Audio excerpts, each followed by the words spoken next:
Good afternoon, ladies and gentlemen. Welcome to our webinar series. Good morning to you in Americas and good evening for those dialing from Asia.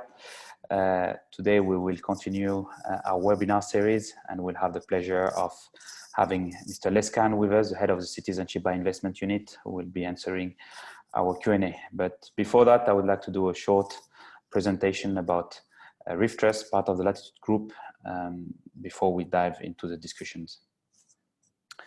So who we are? We are a global group with 14 offices around the world. Reef Trust is headquartered in Dubai. From here, we cover the Middle East, Africa, part of Asia, and Russia and the CIS country. We have 80 colleagues around the world, 40 in Dubai. We have offices in Americas, in Europe, here, and also into Asia. We opened last month our China office in Hong Kong and Shanghai. So we've assisted more than 1,000 people since 2013 in getting citizenship and residency. So not only we are marketing this product from a B2C point of view, but we are also advising government to implement these programs like we did in Malta, Montenegro, in Anguilla, and others. Also, we are one of the very few companies that is international marketing agent in all of the citizenship and residency by investment programs. And we are the Investment Migration Council Representative Office in the Caribbean. So it's one of the governing bodies for our industry. We'd like also to welcome our B2B partner who chose to work with us, and we're happy to have you here also today. In terms of the main motivation, if you are registered, it means like you have an interest in our programs. The first one is the mobility, being able to travel freely, hence our motto of Hello Freedom. But there are also other reasons. I will not list them all, but it goes from security to a plan B, to education for the kids, to a business setup, and growing more and more into retirement that we will see with some of the golden visa and also tax planning that we have into tax residency. Today we'll be focusing on the citizenship part. So there are three main propositions. So citizenship by investment, what is it? It's second passport, and there's a range of countries offering that in the Caribbean, in Europe, and also in the Pacific. So St Kitts is one of them in the Caribbean. We have Malta, Cyprus was one of them, Montenegro, and we have Vanuatu, for example. Residency by investment is a golden visa scheme. And finally, but we'll not talk about this today, it's tax residency. Let's get into the details of St Kitts and Nevis, which is the platinum brand, as they call it in St Kitts. It's obviously the eldest program. It gives you access to 156 countries plus one, so 157. It's a Commonwealth country. It gives you access to the EU, UK, EU Schengen, UK, Singapore, Hong Kong, and there are growing list of countries that have been discussed. So we'll have the opportunity to have also an update with Lescan regarding the new visa-free countries. And it's a vertical inclusion, so it's husband, wife, the kids can be included, and also the parents of the main applicant. There's been some updates recently where siblings of the main applicant, if they are financially dependent and below 30, can be included. So that has been a great addition, and we'll have the opportunity to hear from Les about this update. Let's go in terms of the two options. So there's what we call a donation part, and the price has been reduced recently for family of four, and so Mr. Khan will also give us an update about the new pricing. The second option is a real estate investment, which can be resold after 7 years, and there's also a commercial arrangement that can be done between a real estate developer and a private client that will lower the investment amount of the real estate, but obviously without holding the investment part. But this one, again, it's going to be a loan arrangement between a real estate developer and the client. And I'm sure a lot of you want to hear about the from Mr. Lescan, and we'll have the opportunity to ask him all of the questions. So in terms of the process, it's a very quick process, one of the fastest, I would say, in terms of citizenship, less than 5 months from the signing to receiving your passport. Obviously, on our side, our obligation toward you is to make sure that we'll do the due diligence, and then we'll guide you through all the process, to filling the forms, to gathering all of the document. It's a seamless process, and our team will help you from A to Z upon receiving the citizenship, and will be delivered to you. And then it doesn't stop there. We also have all of the, I would say, the value-added services and the aftercare that for our clients. So now, having seen an update about the company, about our company, our group, and also St Kitts and Nevis program, now we'll be welcoming Mr. Lescan to our discussions. And we know he has a very busy schedule, and I would like to thank him for joining us today. So I will now invite Mr. Lescan to our webinar and introduce him. Thank you very much, and let's have Mr. Khan in. Okay, so welcome, Les. So join us. It's 9 a.m. in St. Kitts for you.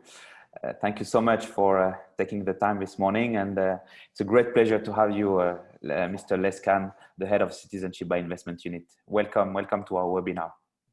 Well, thank you, Mamoon. It's always a pleasure to represent St. Kitts and Nevis with all of our agents, and specifically with RIF, one of our better relationships that we have in the region. It's good to talk about St. Kitts and Nevis, which is a platinum brand, as you know. St. Kitts and Nevis being the oldest program in the world since 1984, and one that has been the source and the generator of all of the programs in the Caribbean and elsewhere. St. Kitts and Nevis has evolved its program over the last number of years, and we have made it a platinum brand by a number of factors. One is our pricing. Our pricing is generally above the other programs in the Caribbean. In our fund, for example, it's $150,000 for a single applicant as we speak. And we were the first to introduce title, property, and shares as part of our innovation in the program. Now other countries are offering share options, be it in any of the other regions. The other aspect for St. Kitts and Nevis being the platinum brand is our efficiency. Again, over the years, we've been able to capitalize on our technology. We were the first program to implement an automated system, 24/7, that allows our service providers to put applications into our unit as quickly as possible on a 24/7 basis. This has expedited our process and has allowed us to be the only program in the Caribbean to offer an accelerated application process. So we do that. We guarantee that through this application process, you can get approval within 40 to 60 days, and we generally hold to it. We are also the platinum brand in due diligence and in terms of the quality of applications that we have coming into the country. We ensure through various mechanisms, those that Mimoun mentioned with DDIQ and so on, that the client is first vetted before they come to us. So that eliminates a lot of the hassles that we might have had in the past, and it gives us a comfort feeling that the actual KYC, the knowing your client process, is being performed by our agents. we continue to also be the platinum brand because we were the only country in the region to have 5 branded hotels. So our real estate offering is one that is a very solid one through the 4 Seasons, the Marriott Hotel, the Ramada Hotel, the Koi Hotel, the Wyndham Hotel with Chiloft. These are just a few of the hotels that we have, together with some boutique hotels like the Hamilton Beach Resorts. That's a boutique hotel.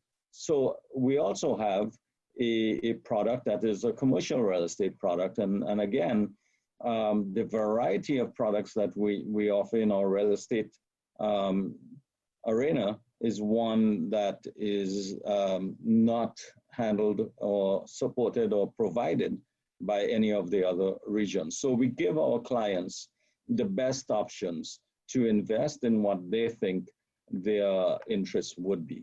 So again, that's in a nutshell to say that St. Kitts and Nevis is the platinum brand, and that, with continued stability, political stability and economic stability and growth in the country, we expect that St. Kitts and Nevis will continue to lead in the area of citizenship by investment.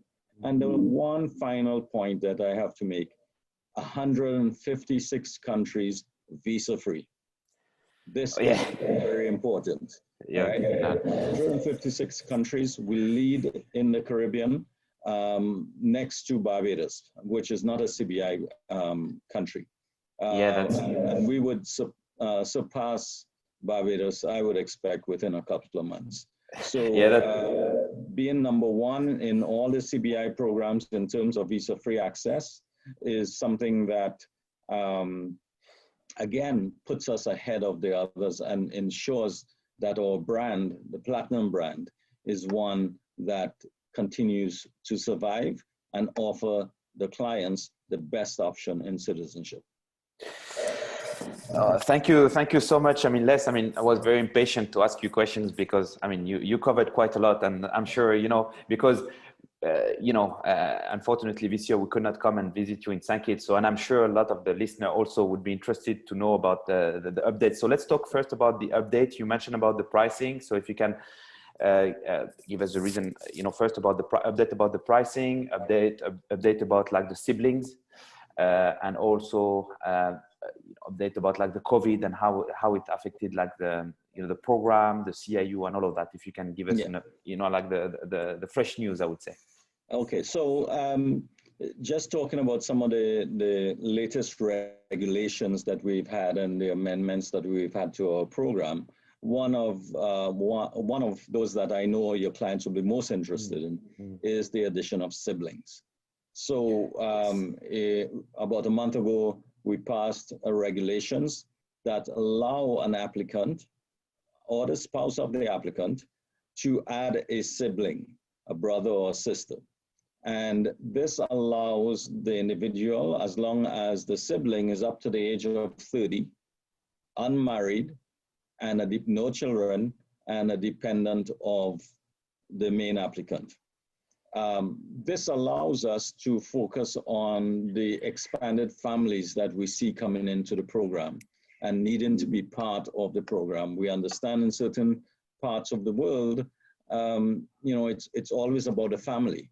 And this was our response to ensuring that the family members, be it siblings, are added to the program. We already have in our program the ability to add the grandparents, all right, as part of our existing program.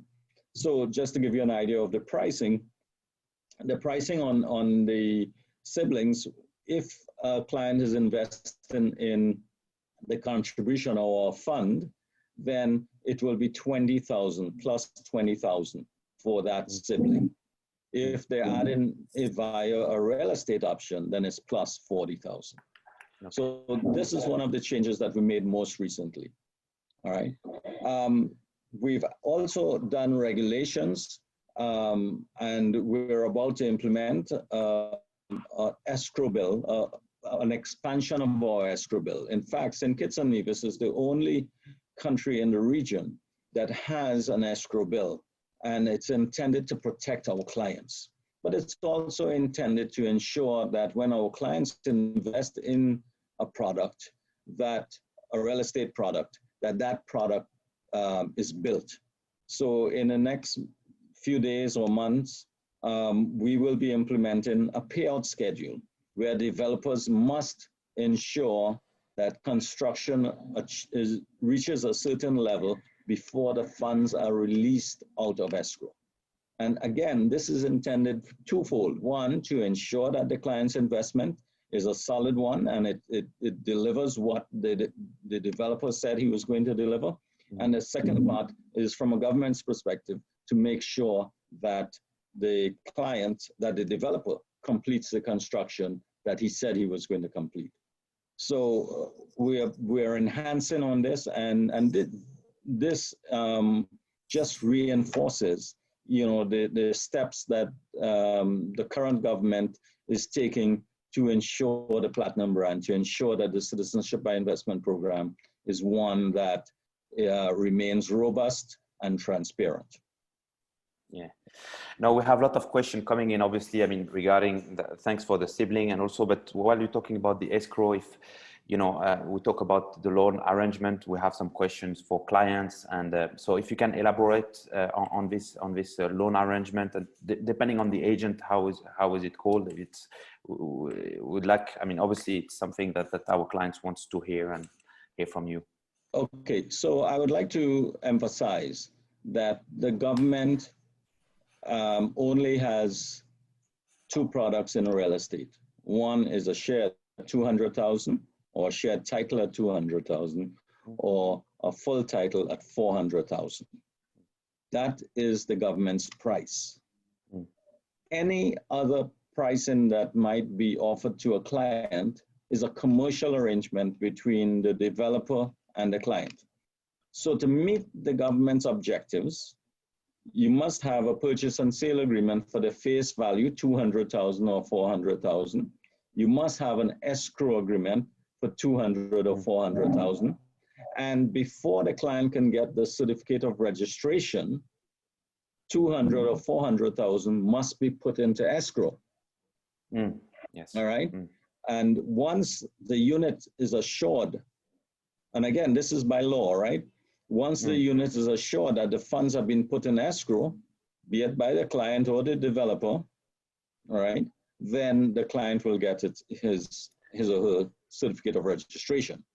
Okay. Yeah, just to basically, like the real estate developer putting that escrow, that's very important. To your eyes, you need to have that escrow agreement with the developer, and then this is where after you release the certificate of registration. It's important to note that the commercial terms are not part of the government's mandate. It's separate. It's as long as they have met the government's requirements of 200,000 and 400,000. No, and I will just reiterate one point. I know that RIF and Latitude have been a very good agent for us and have not deviated from the government's mandate.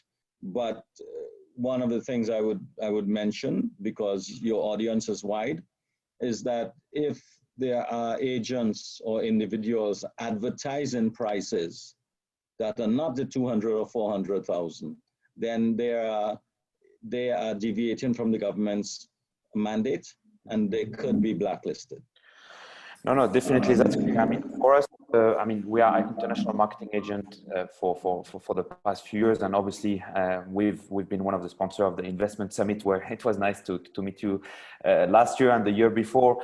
And obviously we always follow the recommendation of the Citizenship by Investment unit, and definitely there's been some pricing that in the market that obviously are I would say abnormal, and we've seen that you've been blacklisting some agent in certain jurisdictions. So that's good that the CIU is taking these steps. In terms of if we move to the COVID, how has the COVID affected you? In terms of like the process, in terms of applying in terms of the documents? If you can give us, if there's been some flexibility by the CIU in terms of documentation. Yes. So COVID-19 has obviously had an impact around the world. And in a lot of jurisdictions, there were certain government offices and so on that were closed down. And up to today, I believe getting documents from certain government agencies is a task. And we have tried to accommodate those types of issues.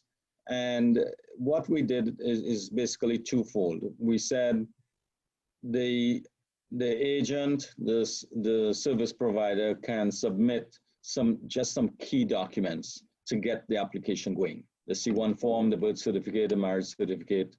We don't need a police report right away. All the other documents could come afterwards, but we needed to start the process. We needed the documents that we can go to due diligence, and the due diligence will, basically requires the C1 form completed, and like I said, birth certificates, copies of passports, and a confirmation of place of residence. With that information, we can start the due diligence process. What we have also said is that we will not approve a file until we've gotten all the other documents. So it's up to the agent, the local service provider, to ensure that over a period of time, technically, we're giving you an extra 3 months to submit all of the documents before we sign off on it, because we are doing all of our processes in the interim. So COVID has forced us to be flexible. The unit itself was treated as an essential service, is treated as an essential service.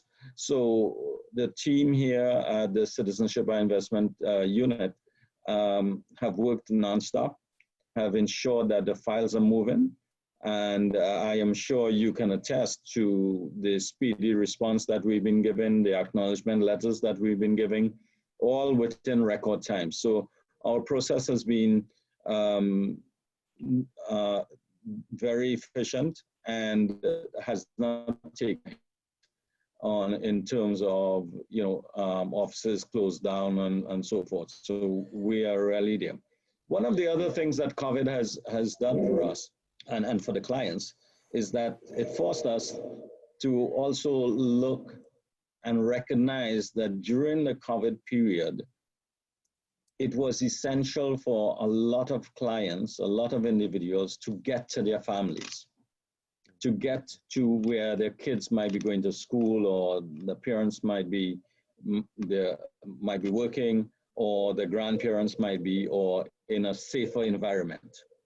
And recognizing that, we then decided to launch our limited time offer. And our limited time offer on our fund was really a reduction of about $45,000 for a family of 4. So under the previous SGF, it was $150,000 for the main applicant, and then for the spouse, and then 10 and 10 for the dependents, adding up to about $195,000.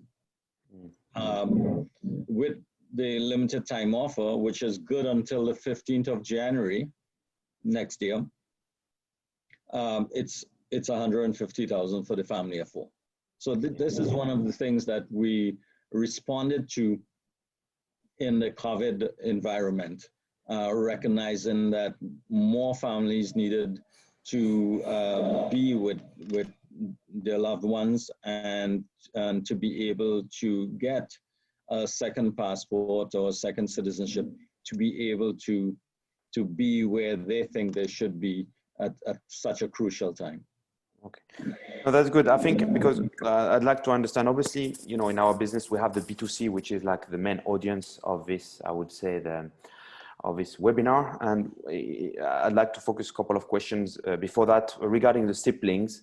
Can it be retroactive, the siblings, or not? I mean, the decision.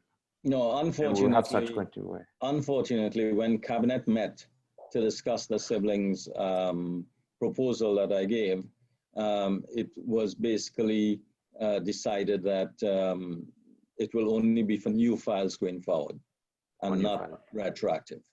Okay. So this is for our B2C client, and obviously today also we have our B2B partners, because obviously as a company we grow to what we call a B2B model, where we're catering to real estate developer, to insurance companies, to other I would say industry that wants to come in this business, in this lucrative business that is booming. You know, so in terms of B2B, because right now it's growing. I mean, what kind of I would say, you know, what could you say to this company that wants to come in this business? And I mean, if I may, what you've seen from us and how we've been handling the B2B relationship. I know it's something that obviously it's more for us to say, but I'd like to hear your point of view, if you see that is a growing trend, and if you see other, I would say, companies coming into this industry.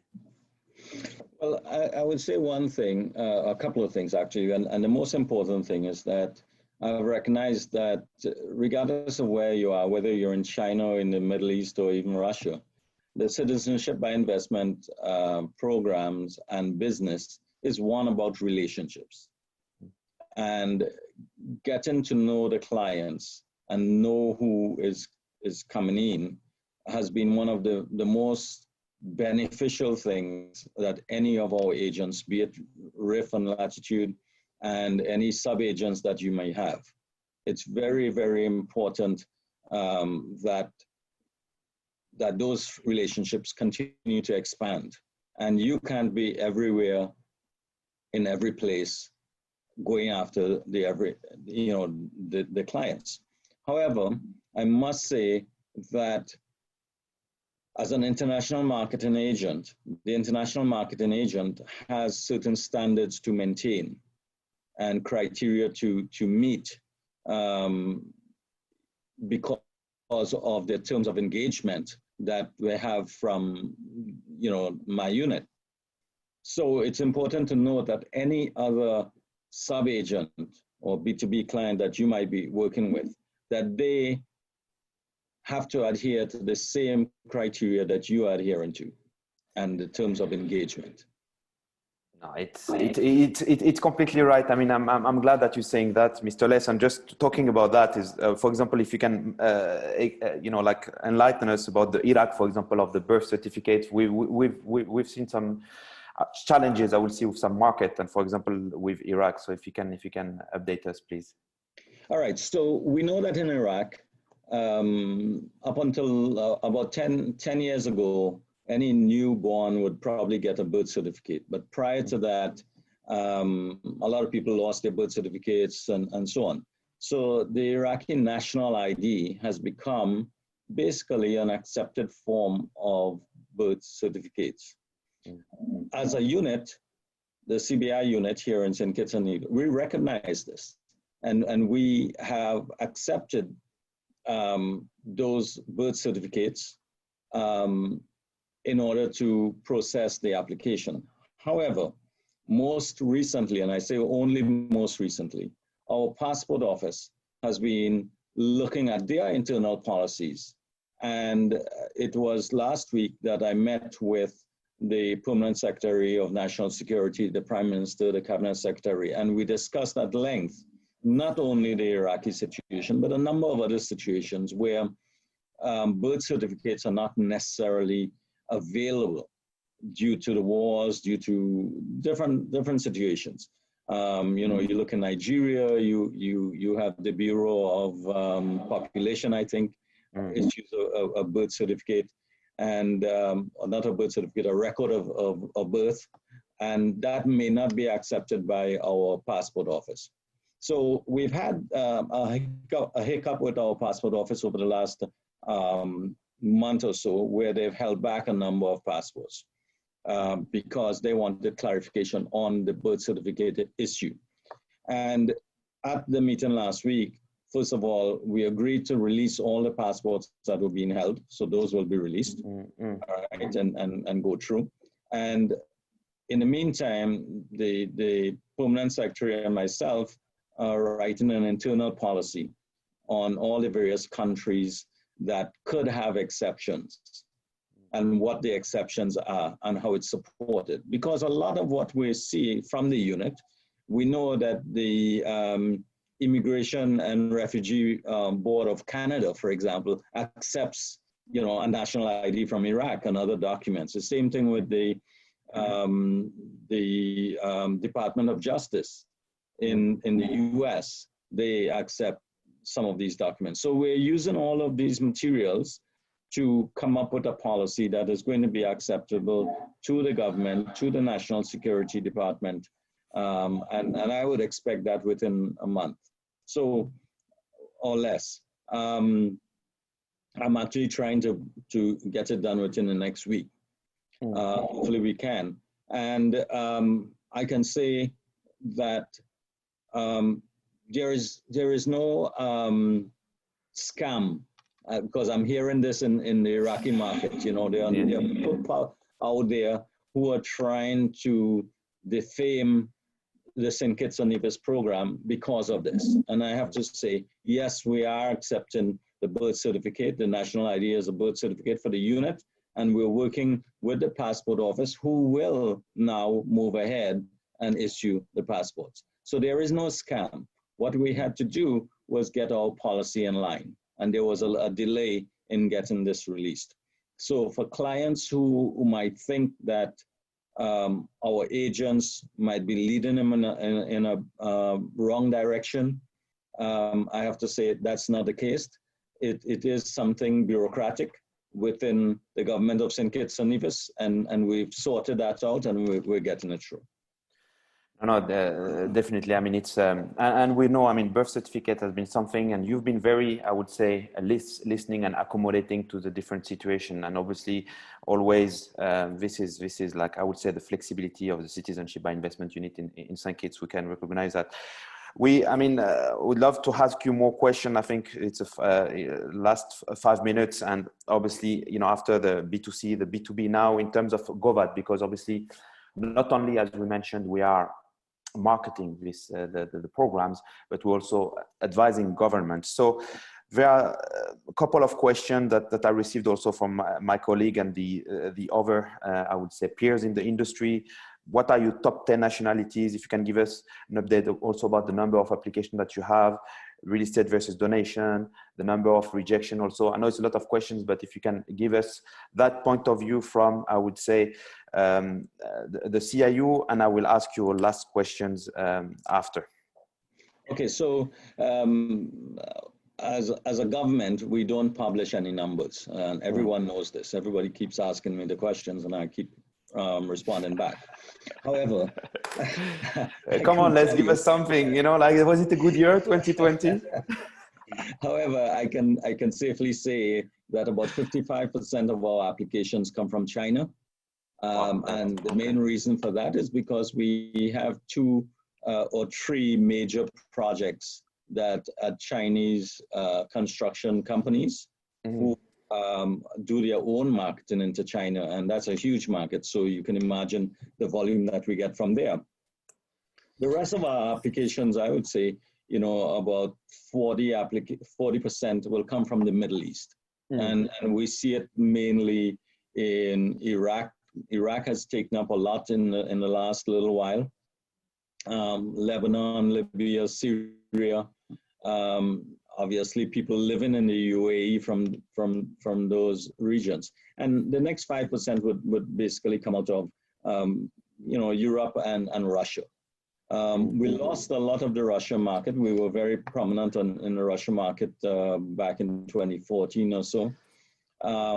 But once you had Malta and Cyprus and those programs there, that the Russian market evolved into there. But we're beginning to see an uptick in that again. So I am expecting, especially after the issues with Malta and Cyprus, you know, we're beginning to see some movement back into St. Kitts and Nevis. So that gives you an idea of where the applications are coming from, the percentage of applications out there. In terms of product-wise,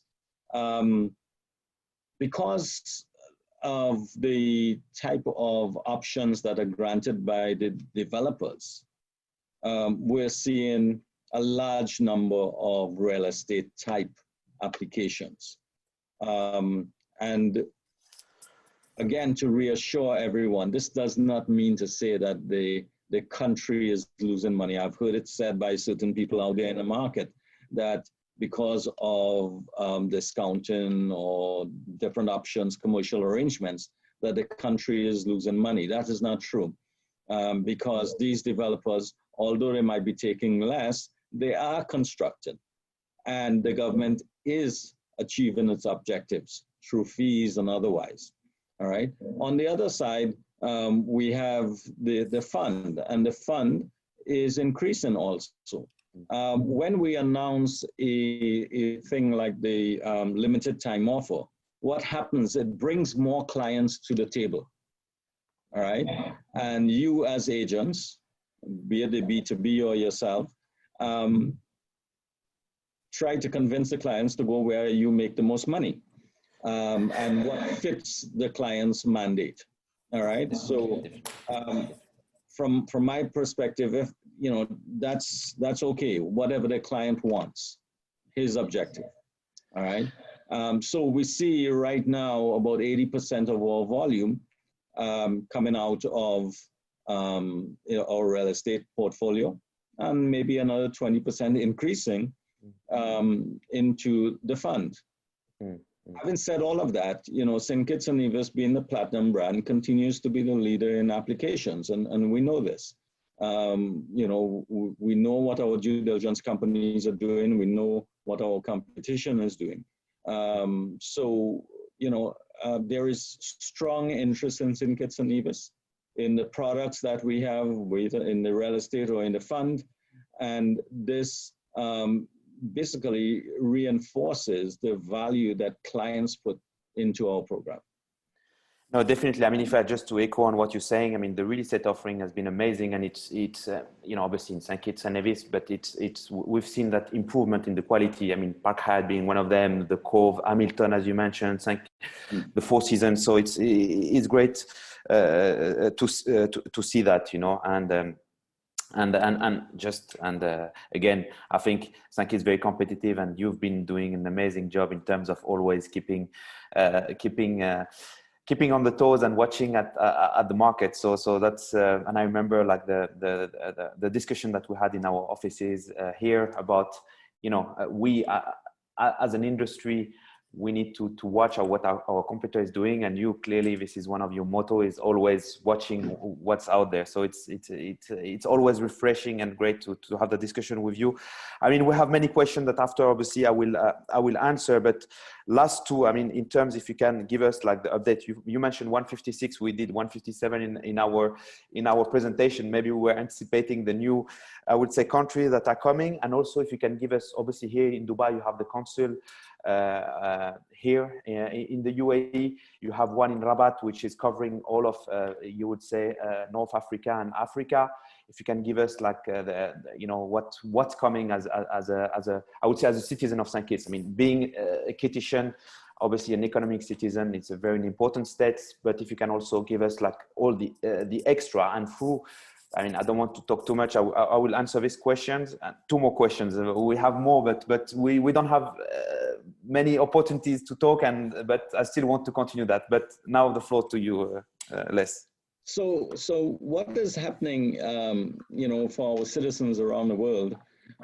Obviously, in the Middle East, we're looking at opening the embassy. We're waiting on approval to open the embassy in Abu Dhabi. We have the honorary consul in Dubai, and those, especially the one in Dubai at the moment, is really a great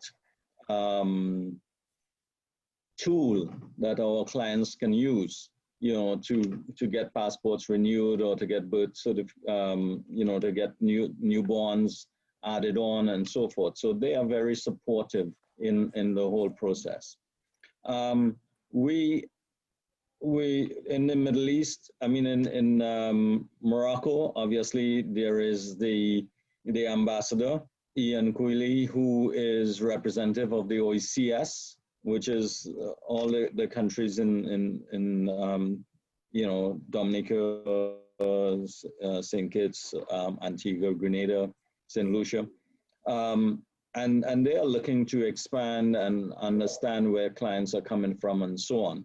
As we look at new markets, you know, you look at Nigeria, for example, and then you look at Cambodia and Vietnam. These are markets that are relatively new. And, you know, from a B2B perspective, I would say that, you know, I welcome you to expand in those markets, because we will support you as much as we can to go out there. Actually, this afternoon, we were supposed to have, the Prime Minister and I were supposed to have an interview with the Times of India. And that got postponed because we had Parliament yesterday, and I think it's running over today. So we'll reschedule that. But we've been doing a lot of interviews, the Prime Minister and I, you know, to let people be aware of what the country is doing and where we're going. But one of the things that I have to say, again, now focusing on clients, we would like our clients not to just think of St. Kitts and Nevis as a passport. We want them to think about it as a home too, and where there is an opportunity for them to contribute to the growth of the economy in more than just the investment that they've done.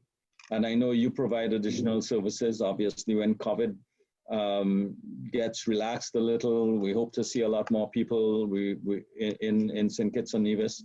I welcome the opportunity to meet clients and citizens, and so does Justin, our honorary consul in Dubai. So we're always welcoming, and we want our clients to understand that. No, definitely. I mean, just to emphasize on what you're saying, and this has been also our philosophy in addition to all of the segments that we mentioned. We have the Reef Club, and as you mentioned, this is value-added services we provide our client, utility bill, driving license, and all of that. The nexus with the country is very important, and this is what we've been promoting also. It's you know, to discover your country, and in addition to that, we also have the wealth advisory, and you know, which means also ties with the country in terms of banking, incorporating a company. That's very important. So this is just reiterating that. The last two questions really, because you know, again, we could talk for hours, but I want to make it short, just keeping the constraint. First is, what's your projection for 2021? I mean, you mentioned, obviously, I mean, for us here is going to be Expo 2021. So we're looking forward to not only to welcome you, to welcome the PM, Mr. Harris, His Excellency, and obviously the Minister of Foreign Affairs, Mr. Brantley. Please send their regards. And as you mentioned, we have Mr. Hawley here in Dubai. But if you can give us your projection for 2021, and also where you see the industry going globally. Obviously, you are a great expert in this, and what are the trends that you are seeing? Well, I think as the number of high net worth individuals increases, and with this increase in numerous countries, and the need and the recognition after COVID that a client needs to have that flexibility, that ability to be global, the true sense of global, you know, to do business, to be with their family when they want to be, where their kids are studying, to be able to relocate as needed. We'll continue to see an increase, and even at the onset of COVID, we saw an uptick in our volume because of that, and so I expect that this will continue. We're seeing it out of China. We're seeing it obviously in the Middle East. So I believe the programs are there for a while. But we're always under stress. I mean, we're under stress by the OECD, all right, and the EU in terms of anti-money laundering and so forth, and taxes. So the one point I would make at this point is, remember that St. Kitts and Nevis does not offer a tax residency program as we speak. But it's something that we're always looking at. We try to adhere to the regulations and the mandates put out by FATCA and others. So we are always ensuring that the platinum brand is maintained and that we are doing what we can do to assure our international partners that this is a solid program, that there is no, there are no people coming into our program that are not of credible character. And this goes by the strength of our due diligence, be it through international law enforcement and through our own due diligence. I cannot stress enough that, you know, our process is really robust, and we do emphasize a lot in those two areas. So we'll continue to do our what we need to do in terms of ensuring that the right candidates come into our program, but we're seeing an increase and we're seeing the demand for it. And the demand is coming in also in the terms of the quality of product. And we're ensuring that we have the quality of product. I had mentioned, you mentioned the Park Hyatt, which obviously is one of the first hotels that completed under the CBI program. COVID has put a slowdown on a couple other projects, which we'll see opening in 2021, so that's good. An expansion of those projects in other areas. We have some new projects that are really scheduled to come in, and again, that will expand in terms of the volume of applications that we will be having. We are always trying to ensure that the program maintains its status and the quality. So we will be looking at ways to improve this. We'll be looking at ways to add new products. St. Kitts and Nevis has been recognized as the most innovative of all the programs. But being innovative does not mean to say that we're just going to reduce our prices or we're just going to offer something that doesn't make sense. It has to tie into the mandate of the cabinet of the unity government, and it has to ensure that we achieve those objectives. There are some other stuff that will come out over the next months that I'm working on that it will be interesting. You'll be seeing some new stuff coming out. Yeah, we're looking forward to that. Well, we could talk for longer, but I would like to thank you, Mr. Lescan, for your insight today. Just before, I would say, end of 2020, we've seen some interesting development coming.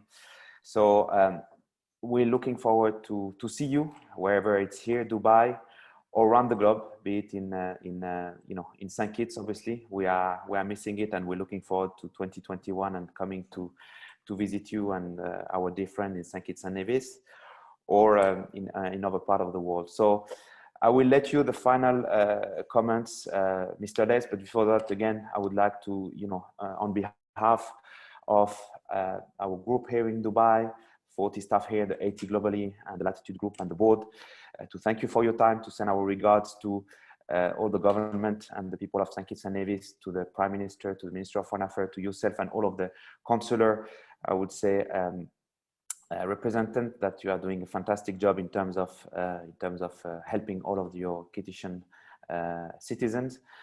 So final comments and final word for you, Les. Thank you very much.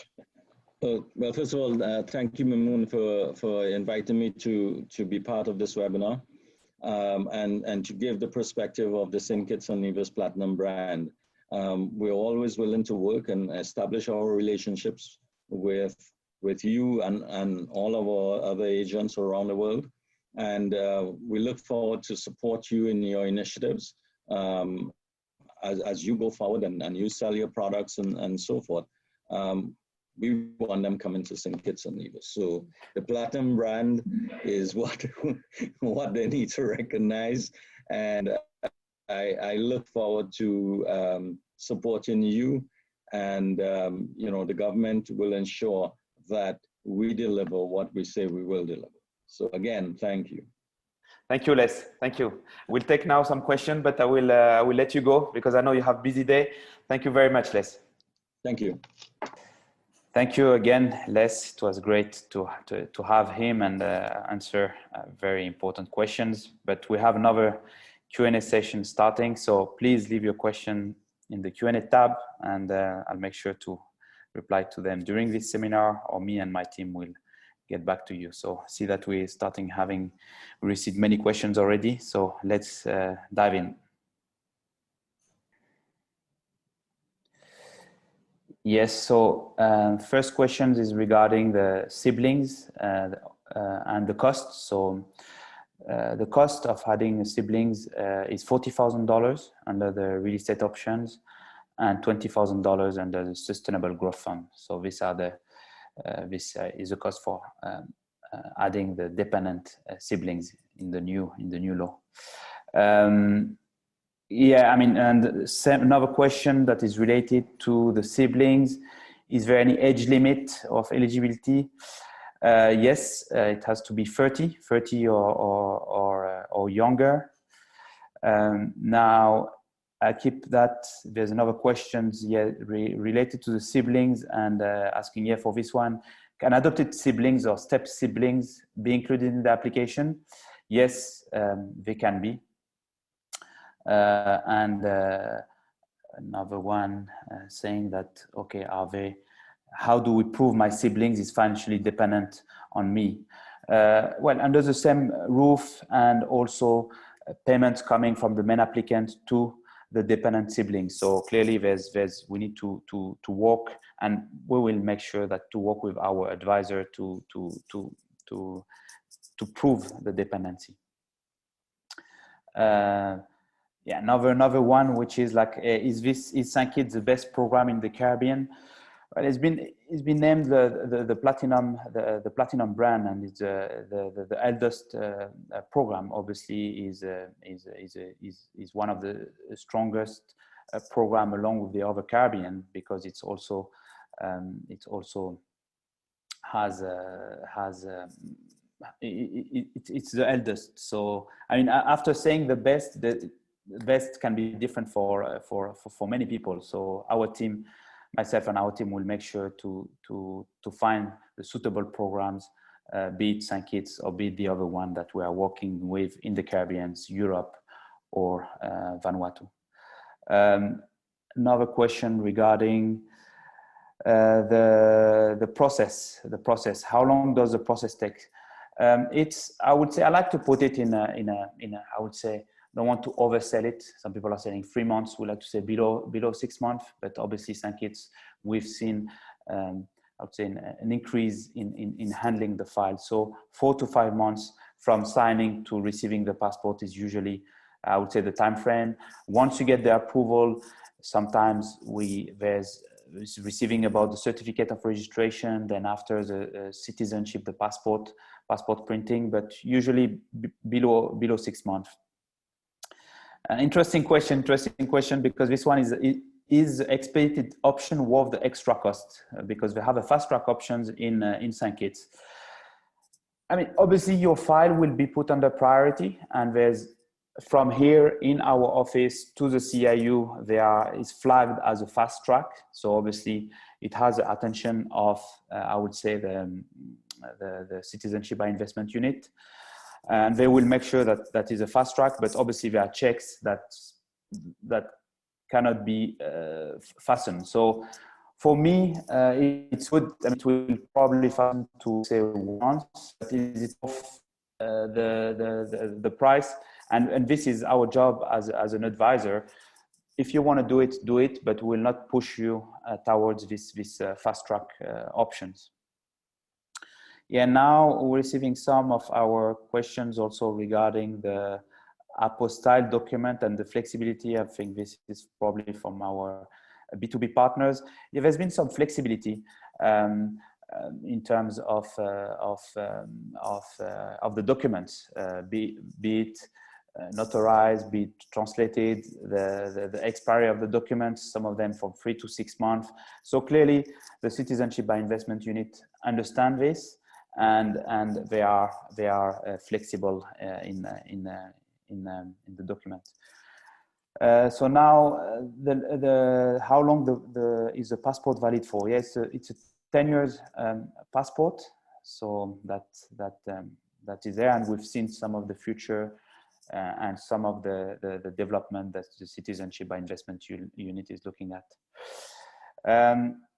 I will then questions regarding the visa-free country list, and can we expect the UAE to be in the visa-free country?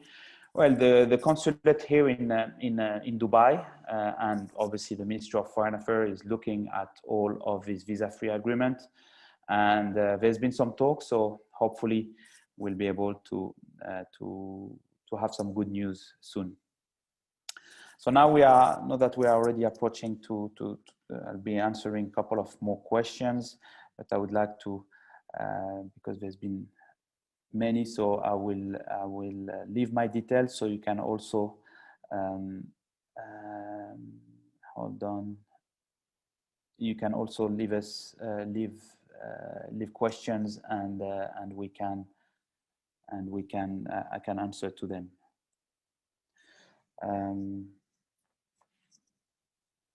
Wait, sorry, just looking at it now. Excuse me, there's been this is some, yeah. So here is contact details where you can reach us, and my email. So if you have more questions, we already have many, we'll answer them. If not, one of our advisor will get back to you. So now in terms of, yeah, mentioned about like what we call the Reef Club. What kind of other services you're offering? Well, for us, it's important that you as a client, once you become a client, doesn't stop there, and we will make sure that we create the proper nexus and advising you in terms of driving license, in terms of opening a company, and all that you need as an economic citizen. So it's not only we are working hand in hand with also different entities on the ground to make sure that we offer the full spectrum of services that is required, be it banking services and all the others. Now, questions regarding education for the kids. What are the advantage for my kids being a Kittitian? Obviously, you're a Commonwealth citizen. So in terms of the UK system, you are considered differently. And for example, there's no requirement for knowledge of the English language. And you as a parent and a Kittitian, you can easily visit your children in the UK, sorry. So what are the other, now we have another, what are the other jurisdictions where we have representations?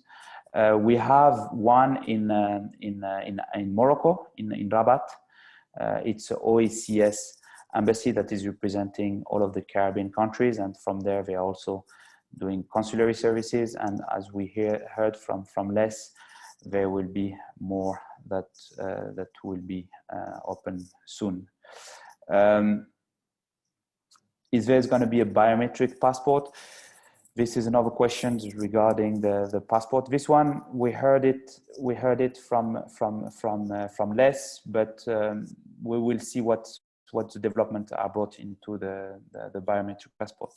Well, I think we are running. I mean, we want to, because some of you need to leave, so this is like the time that we have for the Q&A. But again, leave your questions and we'll be very happy to answer them, myself or the team, wherever we are in Europe, here in the Middle East, in Asia and Americas. Thank you for your time again. So it was a great insight into St Kitts and Nevis program. Hope you find it useful. And well, I'd say looking forward to our next webinar series, and wishing you a good rest of the day and or evening. Thank you very much.